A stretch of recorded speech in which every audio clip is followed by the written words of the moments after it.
Hello दोस्तों, स्वागत है आप सभी का आपके अपने एजुकेशनल चैनल एसएन गुरुकुल पर।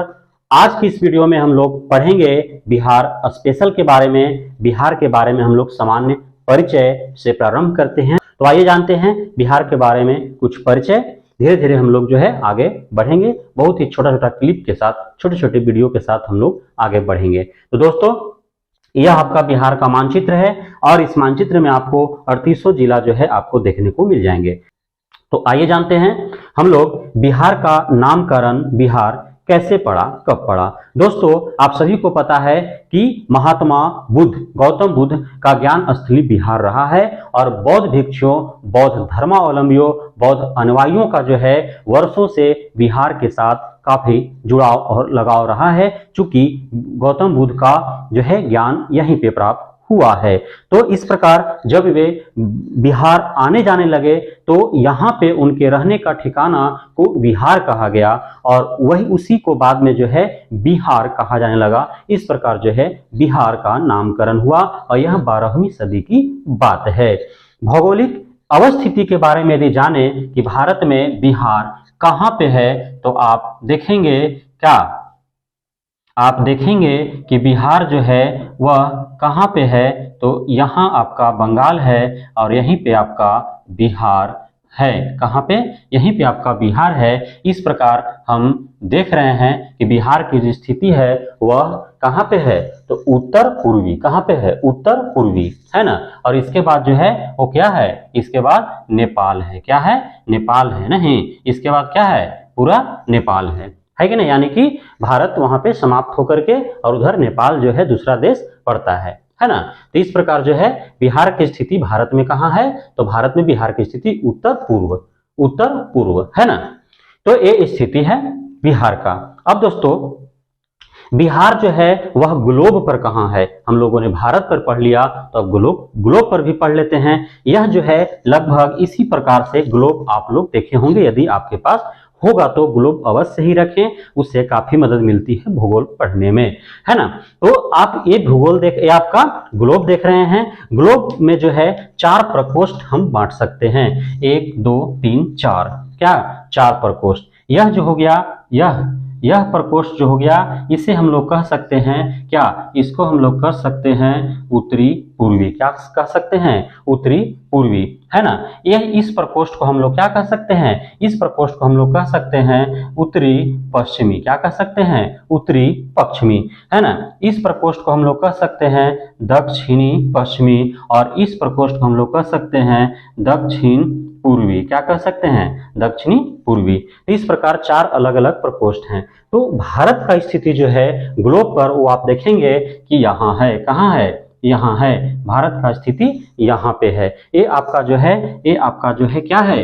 ये आपका क्या है? ये आपका विषुवत रेखा है। क्या है? विषुवत रेखा है। इधर इस साइड से आपका पूर्व से पश्चिम या पश्चिम से पूर्व जो आपको रेखाएं दिख रही हैं वह अक्षांश है और उत्तर से दक्षिण, दक्षिण से उत्तर जो आपको रेखाएं दिख रही है यह क्या है? तो यह आपका देशांतर रेखा है ना।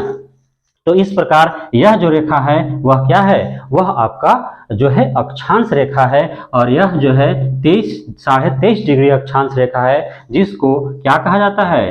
कर्क रेखा कहा जाता है। और आप सभी को पता है दोस्तों कि कर्क रेखा जो है बिहार के ही नजदीक सटे झारखंड राज्य से होकर के गुजरा हुआ है। कहां से? झारखंड राज्य से होकर के गुजरा हुआ है। आपको यह भी पता है कि यह जो है विषुवत रेखा पर सूरज की किरणें सीधी पड़ने की वजह से जो है यहाँ पे क्या होता है? तो गर्मी ज्यादा होता है और यहाँ से यहाँ तक का जो क्षेत्र है वह उष्णकटिबंधीय में पड़ता है, यानी कि गर्मी बहुत ज्यादा होता है। और यह जो है कर्क रेखा के काफी नजदीक होने के कारण बिहार में भी तापमान अधिक होता है, गर्मी ज्यादा पड़ता है ना। तो ये आपका हो गया ग्लोब पर स्थिति, आपने समझ लिया। अब जो है हम लोगों ने जाना कि एक जो है ग्लोब पर अक्षांश रेखा है और एक देशांतर रेखा है। तो बिहार, चूंकि बिहार क्या है? आपका आयताकार दिख रहा है। बिहार कैसा दिख रहा है? आयताकार आपको दिख रहा है। इससे भी प्रश्न आता है कि बिहार का जो है बिहार का जो आकृति है वो कैसा है, तो आपको जवाब देना है कि आकृति आयताकार है ना। तो इसका जो है अब विस्तार हम लोग जान लेते हैं। इसका अक्षांशीय विस्तार क्या है और इसका देशांतरीय विस्तार क्या है। तो हमने आपको बताया कि इस साइड से जो रेखाएं जो खींची गई हैं वह रेखा जो है वह अक्षांश है। क्या है? अक्षांश है। और इस तरह से जो रेखाएं खींची गई हैं वह जो है देशांतर रेखा है। कौन सी रेखा है? देशांतर रेखा है। और हमने आपको ग्लोब को 4 भागों में बांटकर बताया। तो इस प्रकार आप खुद ही समझदार हैं, समझ गए होंगे कि चूंकि भारत का स्थिति ही ग्लोब पर उत्तरी पूर्वी में है तो बिहार का स्थिति भी उत्तर पूर्व में ही होगा।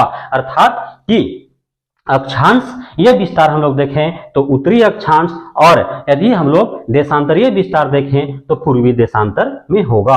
अब हम लोग जो है सबसे पहले जानेंगे कि आखिर बिहार का कौन सा छोर जो है वो उत्तर में जो है अंतिम छोर है, दक्षिण में सबसे अंतिम छोर है, पूर्व में सबसे अंतिम छोर है और पश्चिम में सबसे अंतिम छोर है। तो आप यहाँ पे जो है भली भांति देख रहे हैं कि यह जो है सबसे उत्तरी छोर है, यानी कि बिहार का सबसे उत्तर में कौन सा जिला है? तो वह है पश्चिम चंपारण।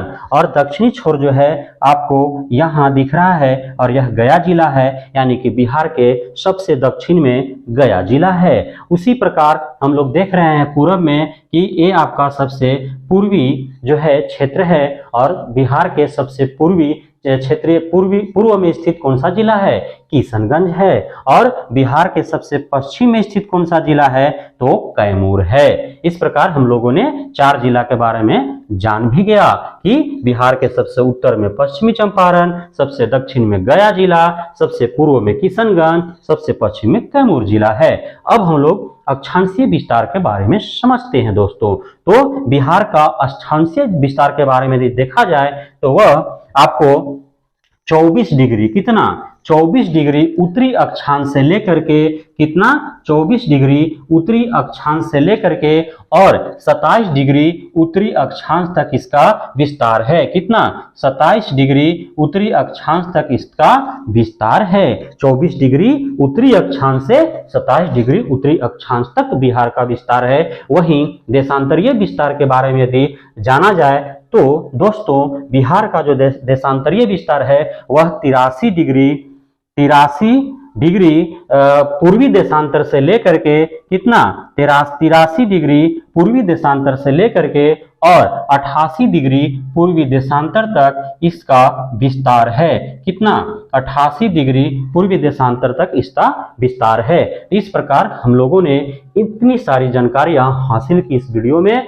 अब जो है हम लोग आगे की जानकारियां अगले वीडियो में हम लोग जानेंगे, समझेंगे। तब तक के लिए धन्यवाद। वीडियो देखते रहिए, समझते रहिए। जो आपको समझ में नहीं आए तो आप कमेंट बॉक्स में लिखें, हम जो है उसे अगली वीडियो में समझाने का प्रयास करेंगे। धन्यवाद। पढ़ते रहिए, आगे बढ़ते रहिए दोस्तों।